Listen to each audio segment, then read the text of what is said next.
last time we did a few of the practices together. So the ones that I've got up here are the ones that you were supposed to work on as your homework. So we're going to start with vent practice number 2. And Robbie Reed, go ahead and turn your mic on, and will you walk us through how you figured out number 2, please? I came up with the appliance connector size and type. I came up with the 4-inch B vent, and also you could use a 4-inch single wall. If you saw a test question that said, what is the minimum size and type appliance connector you could use on this, would you pick B vent or single wall? Probably single wall. Single wall. Okay, so whenever you see, or when you see a test question that says, what is the minimum size and type, single wall is always the minimum size and type. Practice number 4, Tyson. I got 4-inch B vent and 4-inch single wall and common vent size 4-inch. And if single wall will work, we know that double wall will work. So 4-inch B vent, 4-inch B vent. Carlos, did you do number 5? Can you walk us through that one? What did you come up with on that one? So I got that you can only use B vent 4-inch. Okay, And so then you can, the common vent size is 4-inch B vent. so only 4-inch B vent and common vent size 4-inch B vent. Kurt. We came up with 4-inch B wall or 4-inch single wall and 4-inch common B vent only. If it makes you feel better, Wade, I got 5 and 5. Okay, 5 and 5 is the right answer. The reason for that is because, remember, the tables assume we have 2 elbows. But in this one, we have 4 elbows, and we have to take a 10% reduction for each elbow, right? So when you went into the tables and started working it, you have to take that 20% reduction because we have 2 elbows in there. You found that it moved you from 4-inch to 5-inch because of the reduction you have to take. Okay, well, let's walk through this. A total vent height of 30 feet. We have a natural draft appliance, 100,000 BTUs. So we're going to use the single appliance. So we have one appliance. And we're going to start with double wall. So our height was 30 feet. So we come down our chart.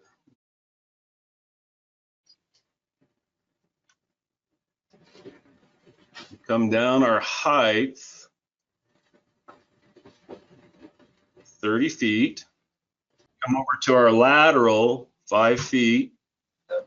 Natural draft appliance, so we got to work in the natural draft column. I'm going to come from 5 feet. I find 3-inch won't work because I have 100,000 BTUs, right? I come over and I find 108 will work because I have 100,000, but oh, wait a minute, I have 2 elbows in there, 2 extra elbows, so I've got to take the reduction. The table says, yeah, 108, 108,000, but because of those extra elbows, I've got to take a 20% reduction, so times 0.80. Now that will only do 86,400 because of the reduction, right? So now that one won't work. So now we've got to go, what else we can do? Move it up.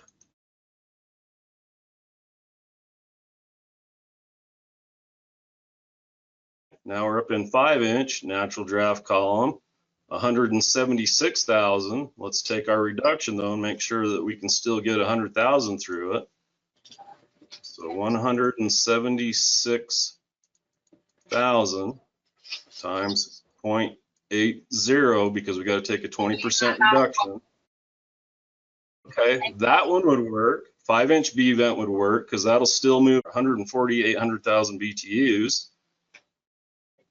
So if we step up to 5-inch, that'll work.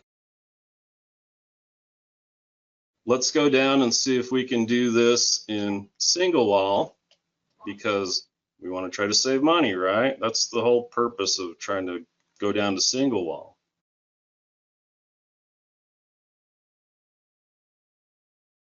I'm going to come down my height column to the 30-foot height. And I'm going to come across my 5-foot lateral and start trying to find, okay, 3-inch single wall won't work. 4-inch single wall, 106, and our appliance is 100,000 BTUs, right? 100,000.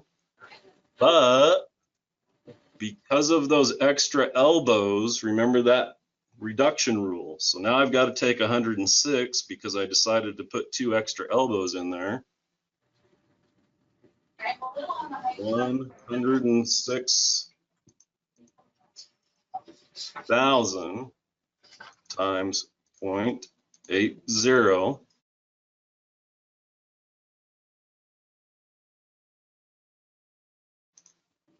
Now that will only do 84,800 BTUs because I had to take the reduction. So that won't work. So if I want those 2 extra elbows to stay in there, I've got to move up to the next size, 5-inch single wall.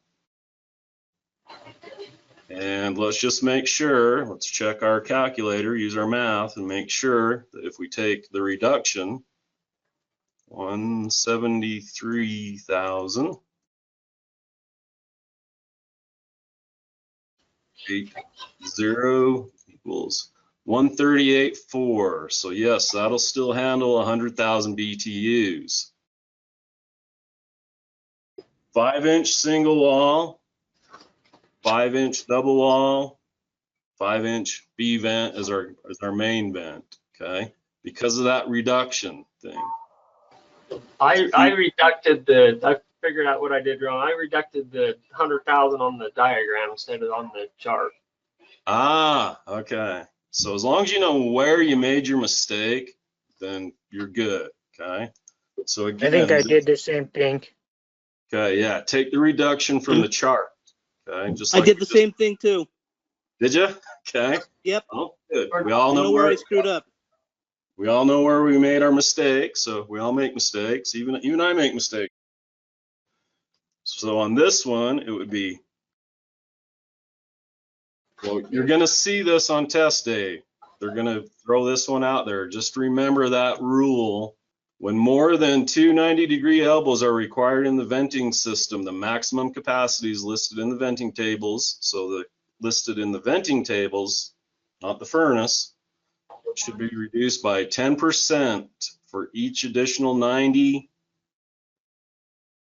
So remember, that's an important rule to remember because you're going to run into that on test day. And as long as you all know where you made your mistake, that's good.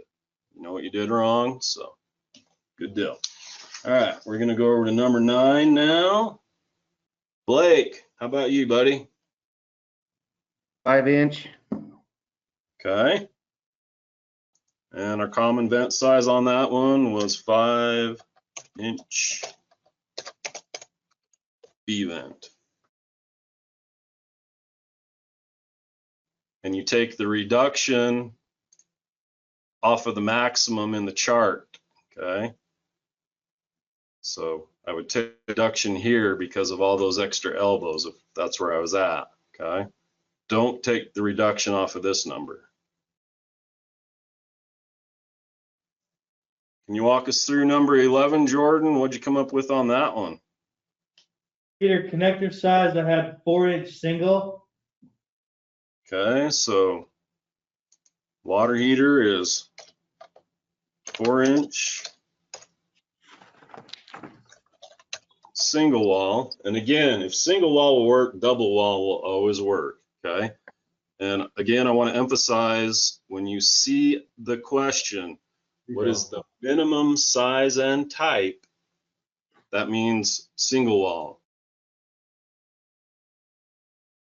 So we know single wall will work, the B vent will always work. So 4-inch single wall and B vent will work on that one. Okay, so how about the furnace? What'd you come up with on the furnace, Jordan? 4-inch B vent. 4-inch B vent. Oops. You couldn't use single wall on that one, right? Right. Okay, very good. Okay, and your common vent size, what'd you come up with on that one? Also 4-inch. Okay, 4-inch.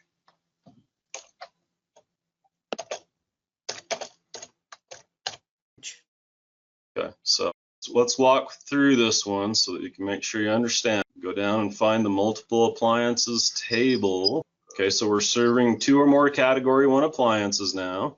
And we have a fan assisted and a natural draft. So let's start with our first one, water heater, connector, size and type. So I read down the row to 20 feet. And now we have this new thing, because it's multiple appliances, we have this new thing called rise. And our rise over here in this column, so our rise on this one is 2 feet. So I come down to a 2-foot rise because I'm in the 20-foot height. Okay, and right now we're working on just the water heater. It's a natural draft appliance. So I'm going to come across, and it's 40,000 BTUs. 3-inch won't work because it only gives me 37,000 BTUs maximum capacity, right? So I can't use 3-inch. So let's go look at 4-inch. I could use 4-inch double wall. We're in the double wall connector. So 4-inch double wall gives me 66,000 BTUs of maximum capacity, and I've got only need to get 40,000 of it. So I could do 4-inch double wall, but perhaps I want to try to save some money. So let's go see if we can use single wall. So now I go down to table 4. That's where I use my single wall connectors, and I go through the same process. So I go down my height to 20 feet. I go down my rise 2 feet. And then I come across, I'm dealing with a natural draft appliance. 3-inch only gives me 36,000 BTUs maximum capacity. And I've got a 40,000 BTU water heater, so I can't use that one. So I've got to go up. 4-inch. Okay, 4-inch will let me do up to 64,000 BTUs. Okay, my water heater is 40,000 BTUs, so 4-inch will work. So the answer there is 4-inch single wall and B vent. All right, now let's go over and do our furnace. And it's the exact same thing, but now our furnace is fan assisted. So let's go back up and see if we can do our furnace. Well, hell, let's start with our furnace with single wall, because we already know now if it works in single wall, it works in double wall. So we've got our height of 20 feet. Now our furnace rise is changed to 1 foot. So I go to the 1 foot, and now we have a fan assisted appliance, correct? So now I've got to use the fan. Okay, we got our fan column and we got the min max. Remember, we've got to be able to fall in between those numbers. And our furnace is 60,000 BTUs. So let's start with 3-inch. Does 60,000 fall between 49,000 and 56,000? It doesn't, right? So we got to move up and see. Does 60,000 fall between 78 and 97? It doesn't, does it? We can't use single wall on this because 60,000 BTUs is less than that. And that's how much heat energy it takes to keep the flue hot enough to work. I've got to be between those numbers on a fan assisted appliance. This tells me this is how much heat energy I've got to have to keep it hot enough to work. And this is the maximum amount I can put in it, okay, when we're dealing with fan assisted appliances. So single wall is not going to work on this one. So let's go see if double wall will work. We just determined we couldn't use single wall on that. So now we got to go back up to our double wall table. So same process, 20-foot height. I just move my rise because now I'm dealing with a 1-foot rise on the furnace. And we're going to move this guy up. That arrow there. Okay, and just go through the motions here. Remember, we're a fan assisted appliance and I got a min and a max. Minimum amount of heat, maximum amount of heat, basically.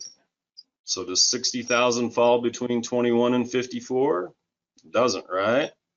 So I can't use 3-inch. Get my arrow here. So let's go over here and look at this one. 4-inch.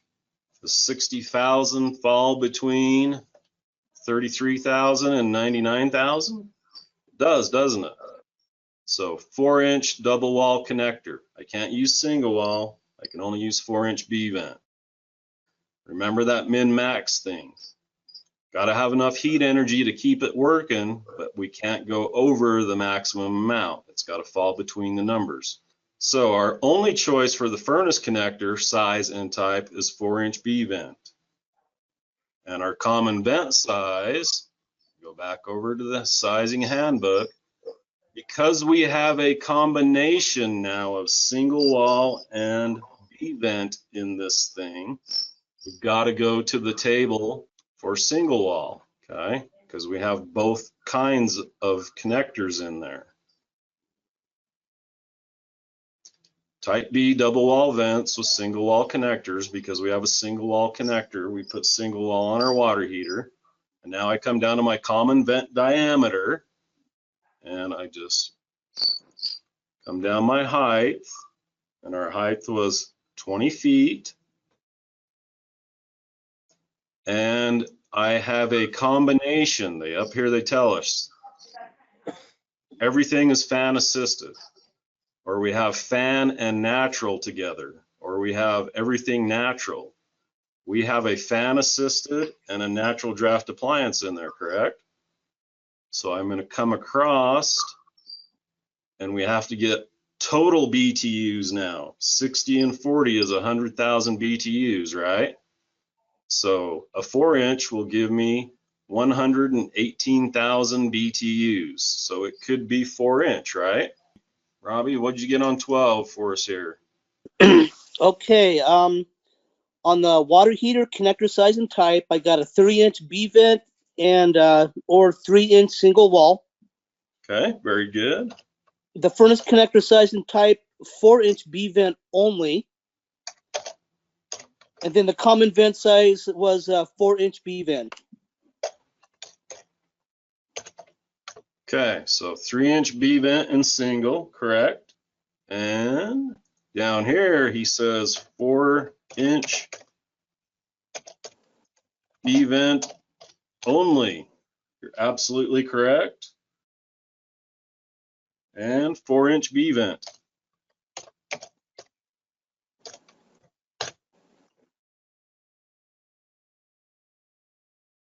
So I'm on my table 4, okay? 2 or more category 1 appliances, and I want to try to use a single wall connector for the water heater. So my water heater is a natural draft appliance. my total height is 8 feet. Okay, so let's start there. Hey, there is a 8-foot total height. So I go to my total height column, 8 foot. And my rise for the water heater is 2 feet, correct? That arrow. So I go up to my 2-foot rise. And now I'm dealing with a natural draft appliance. So let's move this guy up here. And it's 30,000 BTUs. So I go right there. That tells me that I can have up to 32,000 BTUs of heat energy go through that pipe.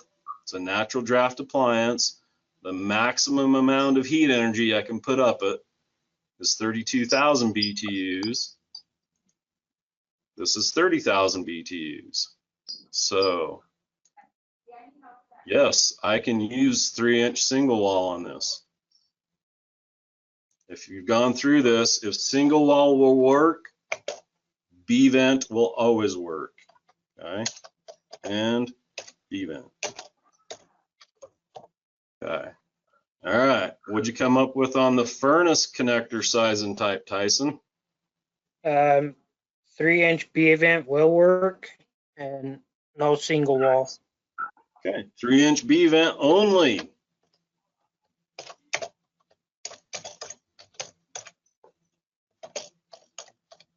No single wall would work on that one, right? Yeah. Good job, Tyson. And Tyson's- 4-inch common vent. And a 4-inch common vent. Nice. Tyson, how many furnaces have you installed in your life? 0. And look at you, size and flues. So you can do it. You just got to follow the charts, read the book, practice. Okay. Blake, go ahead. What'd you get on 14 for us? I got 4-inch single wall. Okay. So 4-inch single wall. And we know if single wall works, B-vent will also work to your right. Okay. Good job. Okay. What about the furnace? What'd you come up with on that one? 5-inch B vent. 5-inch B-vent. Single wall wouldn't work on that one, right? Nope. Okay, and common vent size, what'd you come up with? 6-inch B vent. 6-inch.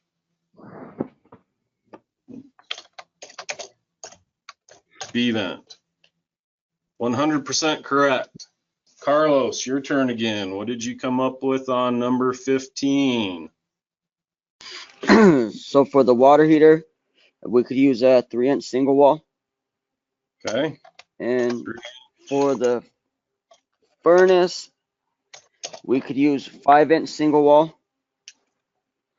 All right. And the common vent size is 5-inch B vent. Absolutely right. Kurt, looks like it's your guys' turn again. What'd you come up with on this one? We got 4 single. Okay, so 4-inch single. And we know if single wall works, we can always use B-vent. Okay. Oops, B-vent. What'd you come up with on the furnace? 7-inch single. Good job. 7-inch single. And 7-inch common vent, B vent. and a 7-inch. And this will always be B-vent. Okay. Next thing we're dealing with is appliance deration. So you should have a cover sheet. Okay, so that would go in your book that you're making. And then we have an explanation of what appliance deration is. Guys, this is simply air-fuel mixture. For any of you that are gearheads who've worked on cars, it's adjusting the carburetor. I give you an example of how to derate a furnace. Key things to remember: appliance deration. Section 7, procedures used to put gas-fired equipment into operation. We have to derate it for altitude. And they give you all kinds of examples, and it tells you, walks you right through it, how to do it.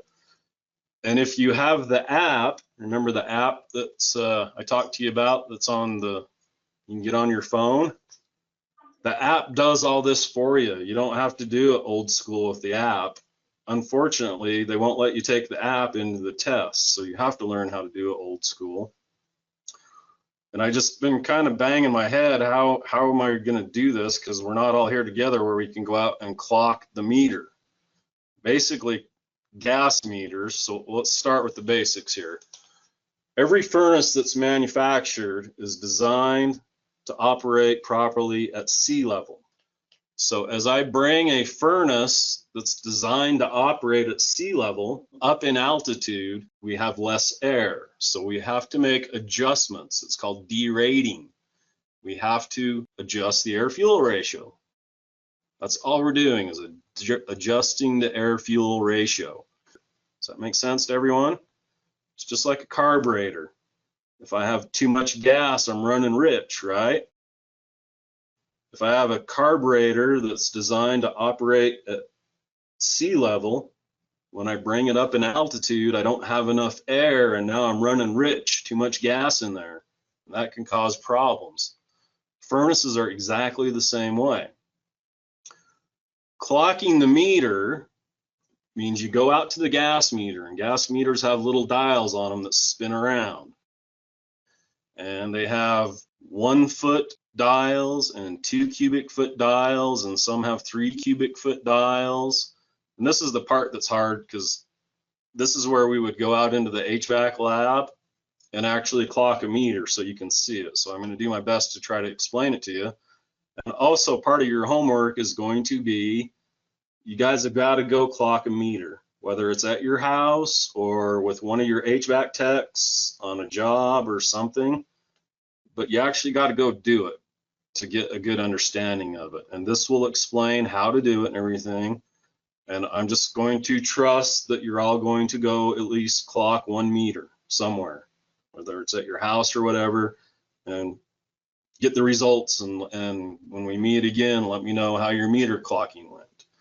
But clocking the meter is just watching the dial spin and using a stopwatch to see how long it takes the dial to spin around in a circle, okay? From point A back to point A again, okay? Now, when you're clocking a meter, all other gas appliances must be off and pilot lights off, because we only want to see the gas that's moving through the appliance that we're clocking, okay? Does that make sense? All right, I've given you some examples here. So read this carefully, read it several times if you have to. And note, all gas appliance adjustments should be verified using accepted combustion analysis equipment. Always verify with combustion analysis. And the second page of this, if you really want to get crazy technical, this is how you super fine-tune furnaces with using the deration, and this is called the interpolation process. You can ignore this second page if you want. You don't have to interpolate anything on test day. You just got to know this stuff up here. And what I want you to remember, guys, we are not sending lunar rovers to Mars. We're just adjusting air-fuel ratios. These numbers may be off by as much as 0.50, okay? We're going to go through and do a couple of these together, and then your homework will be to finish the rest of these off. This thing here is your guide, your roadmap. This is going to help you get through it. It really is. If you go through all the practices and stuff and do this, not as daunting as it seems. And if you can get through that, and then if you can get through this, you have totally mastered the fine art of fine tuning or derating a furnace, okay? Like I said, this second page, this is like the pinnacle of deration. You're not gonna have to do anything close to this on test day. But if you want to really fine tune a furnace and get it running right, because maybe you got a bad tape, this is how you get there, okay? So let's go over and start here. Everyone get this handout in front of their face, the Appliance Deration. We're going to use the Good Practices book to find the 4% deration factor and BTU content per cubic foot of gas for the following cities. And Robbie, since you're in Salt Lake City, we're going to start with you. Where in the book would I find deration factors, BTUs for a cubic foot? So page 123, is that where I go? Okay, yep. Let's go over to page 123. Hey, standard deration factors. So back to our practice. Number 1, Salt Lake City. Robbie, what is the deration factor for Salt Lake City? 0.83. 0.83, right there. The 4% deration factor. So the answer, back over here, 0.83. Okay. All right. What is the BTUs per cubic foot for Salt Lake City, Robbie? 890. 890. Okay. So we come over here, and the answer to this question is 890. What that means, guys, BTUs for a cubic foot. So a cubic foot of gas, a box that is 12 inches by 12 inches by 12 inches. That's a cubic foot, correct? A cubic foot of natural gas in Salt Lake City contains 890,000 BTU of heat energy. In California, a cubic foot of natural gas has 1,000 BTUs of heat energy. You'll notice in different cities, different elevations, BTU content changes. Like Alta, they don't got a lot of BTU content in their natural gas. Has to do with elevation. So notice all these different BTU contents and the deration factors. So that's how you do those ones. So we've done that first one together. Now we have another one over here, deration formula practice. So I've given you example, elevation times 0.04 equals x, and 1 minus x equals the deration factor. So let's go down to Richfield, Kurt, and let's figure this one out. Using the deration formula, find the 4% deration factor for Richfield. So how am I going to do this, Kurt? Let me find Richfield real quick. Okay, so we're going to go into our book and we're going to find Richfield. Hey, there's Richfield right there. So I'm going to highlight Richfield. So what do I need to know? What's the first thing I need to know about Richfield? Elevation, 5290. Okay, so I take my elevation times 0.04 to 11.6, right? Yep. Now that we know what that number is, you will be good if you just go out 3 decimal places. Now that we've got that, we've got to take 1 minus this. So now let's do that.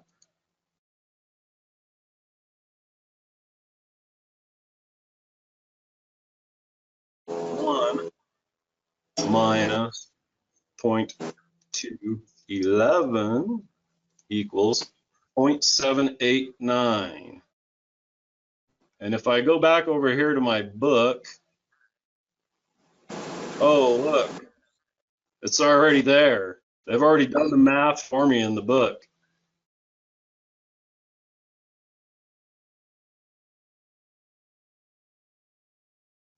We came up with 0.789, which you would round up to 0.79. Huh, that's already there in the book. Golly gee, that's an easy homework assignment, isn't it? The answers are all in the book, guys. The answers are all in the book, but here's the formula. This is how you do it. And on test day, I promise you, you will have a question where you will have to perform this formula. That's why I'm making you do this practice. On the example, Wade, Uh-huh. it says elevation over 1,000. Can you start like that, or do you do it the way you kind of walked us through? Let's just do it and see what happens. Okay. So let's take my elevation divided by 1,000 equals 4.35 times 0.04 equals 0.174. Okay, now that I've got that number clear, 1 minus 0.174 equals, hey, it works both ways. Okay, you can do this formula both ways. Either Okay, that's just the question that I had. Is that what you're after? Yeah. Yeah, it works both ways. So if you do this first, elevation divided by 1,000 times this, or if you do elevation times this divided by 1,000, it works both ways. Okay, so whichever way is easiest for you to understand. Okay, that's the beauty of this. It works both ways. And the other beauty of it, guys, the answers are all right there. Okay, the math has already been done for you, but you need to understand this formula because you will be asked a question. What is the formula for determining elevation? Determining deration factor. This is the formula. Elevation divided by 1,000 times 0.04 equals x. 1 minus x is the deration factor, okay? Or elevation times 0.04 divided by 1,000 equals x. 1 minus x equals the deration factor, okay? Is that everyone with me now? Is that good? Okay, so that's part of your homework, is to use the formula to get the deration factors, and you can go and check your math because all the answers are already here. And guess what? The app does it all for you automatically if you use the app. And I don't care if you use the app to get the answers for this. You just need to know what the equation is, what the equation looks like, okay? Because you're going to have a question and it's going to say, what is the equation or what is the formula? And they're going to give you 4 different formulas to choose from. This is the correct formula, the correct math right here, okay? All right, that one's going to be easy. I hope you all see. Here's a deration learning aid, okay, that walks you through. You just put in the information, takes you through deration, okay? Your appliance BTU input. Manufacturer's recommended deration factor. This will always be 0.04. Okay? It will always be that. There has only been, in my 40 years of doing this, one time that I had a boiler that the manufacturer recommended I use the 2% deration factor. Okay? So over here, notice we have 2 deration factors, 4% and 2%. In my 40 years of experience, I've only had to derate 2% one time. I was on a very high-end boiler. Every other gas appliance that I've installed in 40 years, we derate at 4%.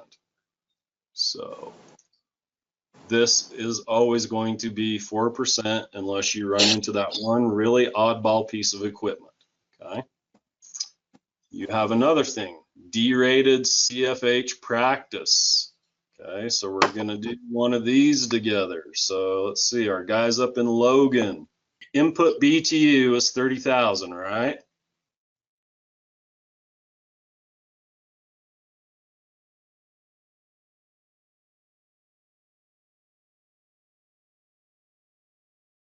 So I'm gonna take 30,000. What's my duration factor for Logan? If I was you, highlight that. So now I got my duration.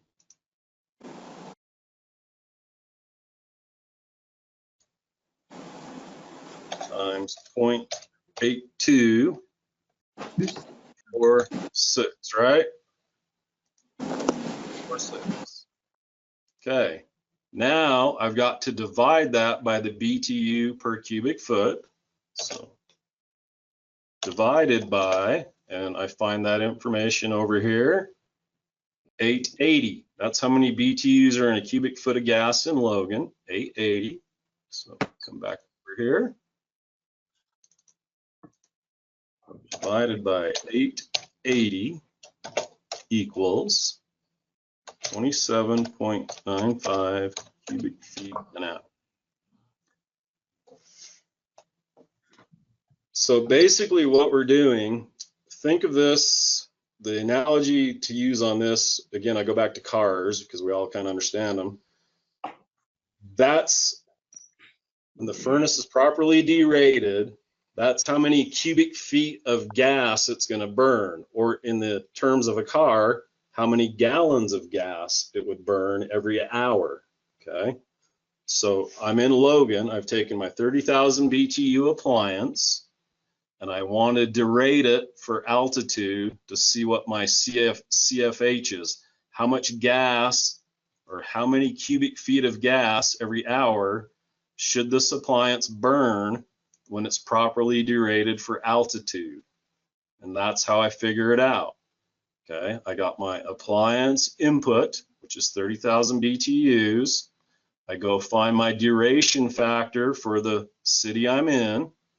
So I find that over here, Logan, duration factor is 0.82, okay? And so 30,000 times 0.82 equals 24.6, and then I divide that answer by the BTUs per cubic foot. And again, in Logan, a cubic foot of gas has 880 BTUs. So that gives me 27.95 cubic feet an hour.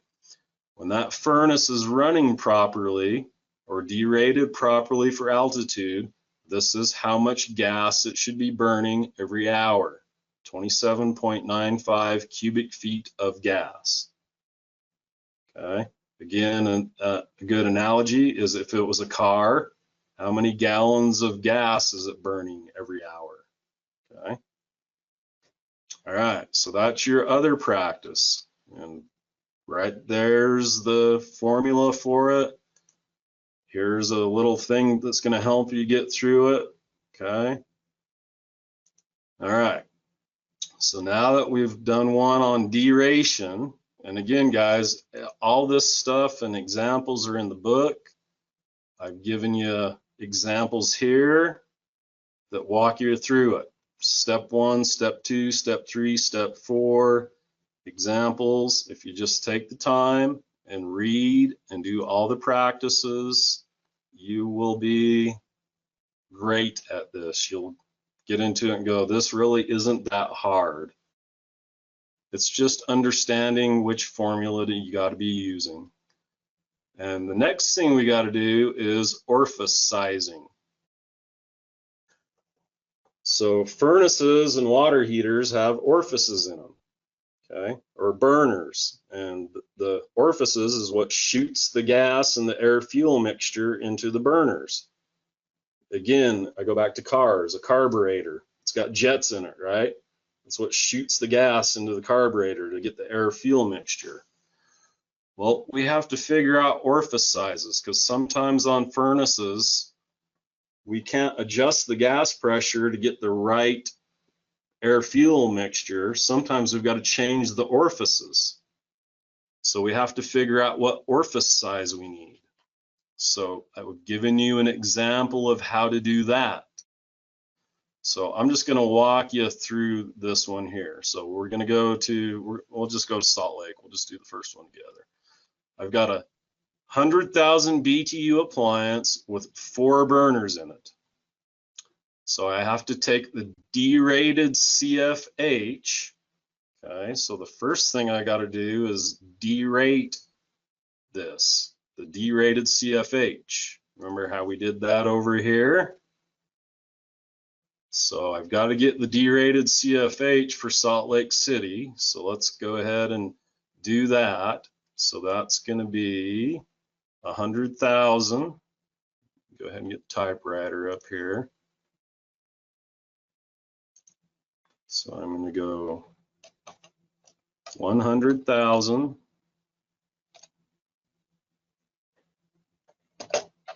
times the deration factor for Salt Lake City. And where do I find that?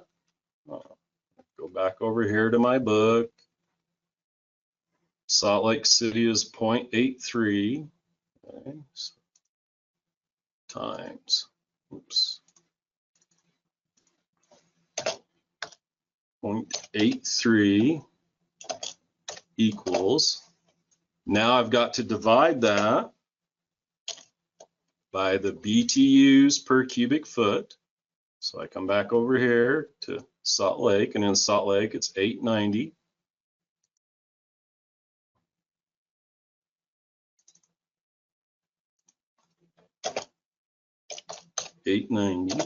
Equals, or if we're going to round up, 93.26. Either one will get you there. Like I said in the beginning, these numbers can be off by as much as 0.5. So I'm going to go 93.26. How's that? 93.26 CFH. So that's the derated CFH. So now I come back over here to my orifice sizing practice, and I need my derated CFH. So we take this number, 93.26, 93.26, divided by the number of burners, divided by 4. I have 4 burners, right? Equals 23 point, what the hell did I say? 32. It's 5 we round up, or you can go 3-1. I promise you, you will be close enough. That's what I should have per burner. I need to know that if I'm going to pick orifice sizes. So now that I know that information, I'm going to go over here to the Good Practices book. Oh, here's a critical thing. All of these are at 3.5 inches of water column. So I need to talk about that to you guys, for the guys who aren't HVAC people. Gas pressure is always measured in inches of water column. Think of it as another way to say PSI. You all understand pounds per square inch, measuring like your tire pressure. Gas pressure is always measured in inches of water column.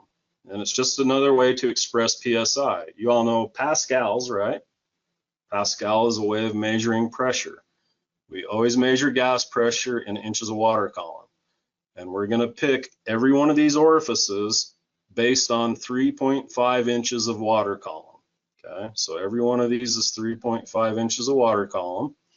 So now that I know how many CFH per burner or per orifice I need, I've got to go into my book. They even give you, look, an example of everything we just did. I've got to figure out what size orifice. Oh, look, they have orifice capacities. Now, here's the key thing.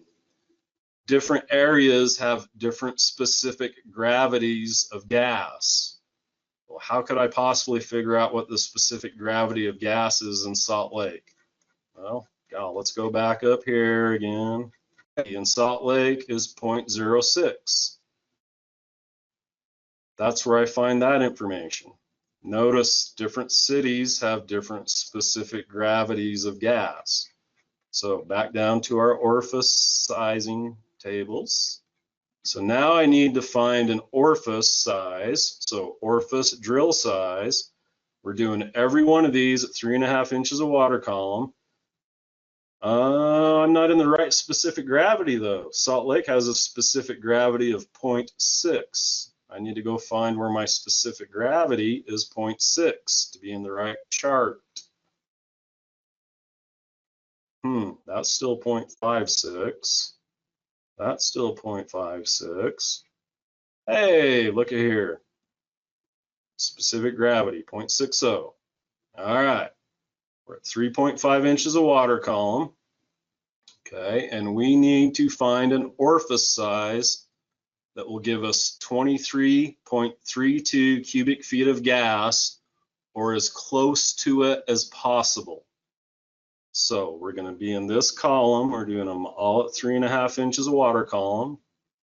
And this is the orifice size over here. So an orifice size number 1, way overfired, 159.18 CFH. We can't go there. We got to get down to 23. So I've got to scroll down in this column and find a number as close as possible to what I came up with. Oh, now we're getting down in the ballpark here. So I need 4 orifices that will deliver 23.32 CFH at 3.5 inches of water column. I don't want to change my pressure. I want to leave it where it's at. I want to see what orifices will get me as close as possible to this number. Let's see. A number 44 gives me 22.65. A number 43 gives me 24.25. So I fall right in between those two. Which one of those numbers is closer to 23.32?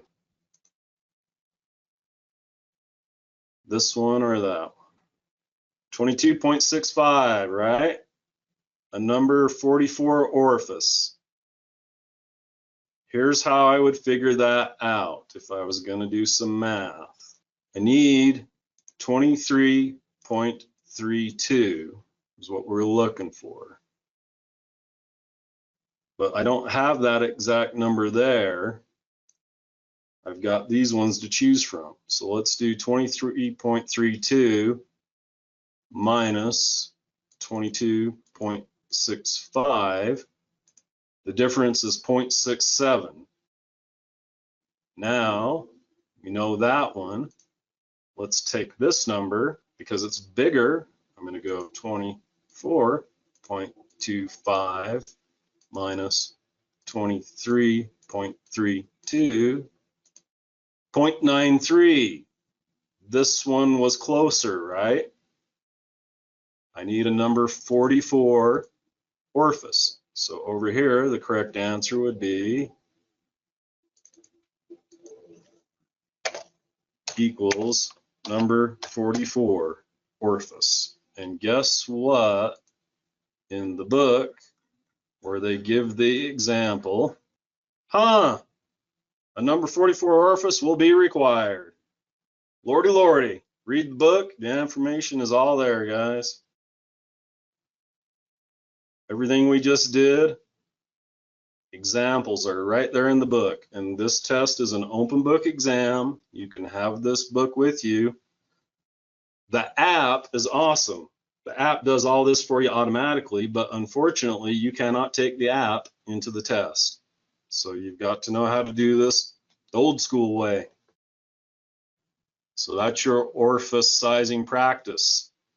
And again, I've just given you tons of practice because practice makes perfect, right? Good hell, Robbie and Tyson and Carlos and all of you that have never even worked on furnaces or installed them, Now you know how to size vents and size gas line. And by the time you're done, you'll know how to properly fine tune and derate a furnace for altitude. Any questions? This is your homework, everything I've given you. All the answers are here. All the answers are in the book, but you need to complete this. You need to complete this. Here's a learning aid to help you. That'll help you a lot. You need to complete this. So find all those answers, and you need to complete this. And to truly understand this, this is the part that sucks not having you here. We'd be out in the furnace lab right now in front of a furnace with a meter actually doing this so you can see what's really going on. So go out and clock a meter and derate a furnace for realsies. Robbie, you have the luxury of having Richard there, and Richard knows this shit real good. Go out with him on a job and derate a furnace with him. Clock a meter. All you other guys, you've got access to good HVAC guys, or just go home and clock your own meter. But when we meet again, this is your homework to have done, and tell me about your experience of clocking a meter. Maybe even show me a picture of you clocking the meter, okay? Any questions, comments, or concerns before we end?